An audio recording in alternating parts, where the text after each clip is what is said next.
জি বাংলার জনপ্রিয় ধারাবাহিক জগদ্ধাত্রী, যে গল্পে ছিল টুইস্ট, আবেগ আর দর্শকের হৃদয়ের সঙ্গে অদৃশ্য বন্ধন। আজ সেই অধ্যায়ের শেষ পাতা লেখা হচ্ছে। ধারাবাহিক শুধু বিনোদন নয়, মানুষের জীবনের সঙ্গে মিশে যাওয়া এক আবেগ। তাই শেষ হওয়ার খবর দর্শকদের মনে তৈরি করেছে এক অদ্ভুত শূন্যতা।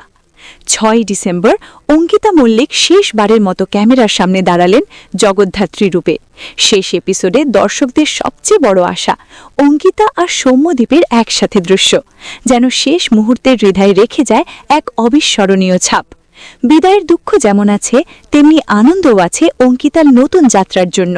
ছোট পর্দায় যেমন মুগ্ধ করেছেন, বড় পর্দায়ও তার সাফল্য কামনা করছে সবাই।